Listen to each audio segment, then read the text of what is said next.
Guys, तो हम लोगों ने इससे पहले जो है एडिशन वगैरह तो सीखा ही था।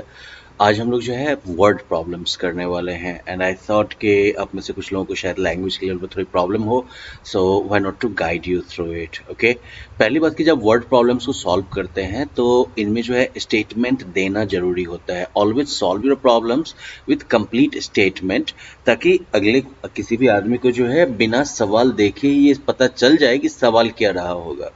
Now look at this question. A factory earned this much in year 1999. Next year the earning increased by this much.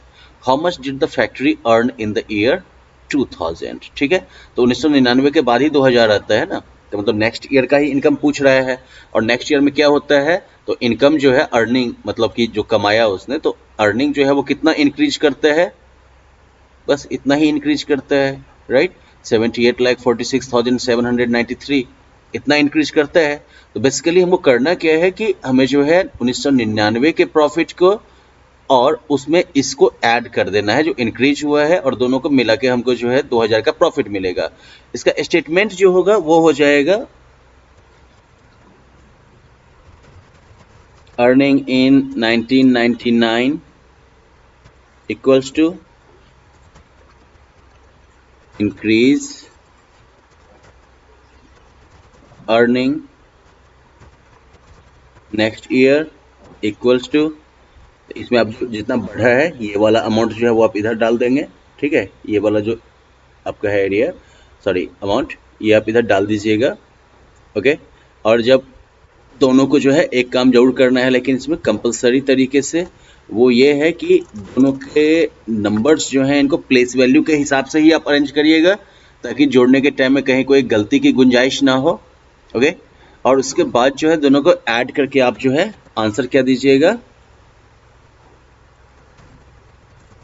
Earning in 2000। Right, तो दोनों को ऐड करके जो होगा वो आपका फिर हो गया आंसर। तो इस तरीके से स्टेटमेंट तैयार करना है हर एक प्रॉब्लम में।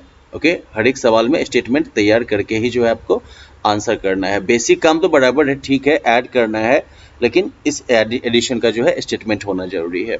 Now let us look at this one. Dairy sold this many liters, these liters and these liters in 3 months, right? How much milk did the dairy sell in 3 months? तो इसका statement comparatively simple होगा। Milk sold in 3 months equals to,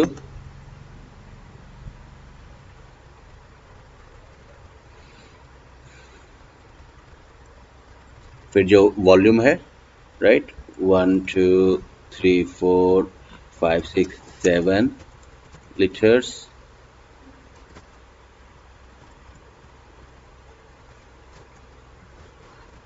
9 6 5 2 8 9 is it?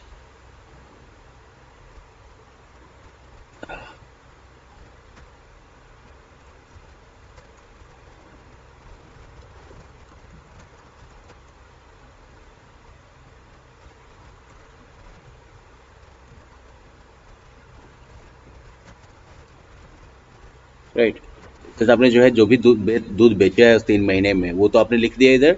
फिर जो है हम total निकाल देंगे, total milk sold equals to, और अब क्या करोगे आप कि ये जो भी वॉल्यूम्स हैं, ये वाला और ये वाला, इसको आप जो है वर्टिकली एक कॉलम में लिख लोगे, और कॉलम में लिख के आप इसको ऐड कर लोगे, और जो भी सॉल्यूशन होगा, जो भी आंसर आएगा उसके आगे लेकिन लीटर्स जरूर डालना है आपको, क्योंकि पूरा कैलकुलेशन जो है वो लीटर्स में है, तो यूनिट नहीं मिस करना है। दूध को तो लीटर में ही नापते हैं ना, तो लीटर डालना जरूरी होगा आपको यहाँ पे।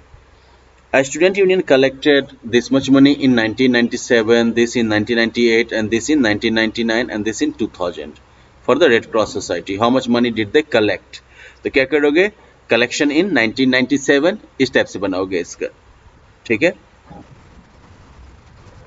कलेक्शन इन 1997, और उसी तरीके से जो है सबका बनाते चले जाओगे। कलेक्शन इन मान लो कि 1998, फिर हर एक साल का जितना 2000 तक का दिया है ना, 2000 तक का बना लोगे आप, और फाइनली जो है total collection for the Red Cross society equals to, और एक्चुअली चारों साल का जो ऐड करके आएगा वो लिख के आगे में आप जो है रुपीज लिख दोगे। ठीक है, स्टेटमेंट आपका कंप्लीट हो गया। A godown has these many bags of rice, these many bags of wheat and these many bags of sugar. Find the total number of bags in the godown. ये भी easy problem है, right? Number of rice bags, ऐसे ही जो है number of wheat bags, number of sugar bags ऐसे दे दोगे आप, फिर total number of bags, total number of bags कितने हैं गिनती बता देंगे आप, राइट। रिमेंबर मैंने यहाँ पर शुगर छोड़ दिया, वो आपके लिखने के लिए है ना। और पूरा स्टेटमेंट आप लिखिएगा, number of rice bags, number of wheat bags, number of sugar bags, और तब उसको ऐड करके आप जो है टोटल नंबर ऑफ बैग्स बनाइएगा। Now in the rest of the questions I will just like show you, I will just tell you the statement. ठीक है, इस बार आपको जो है मैं बोल दूंगा, आप सुन के अपना लिख लीजिएगा। ठीक है, Raman bought a plot of land for this much to build a house. He spent this much on building material and he paid this as labor charges to build the house. How much money did he spend at all?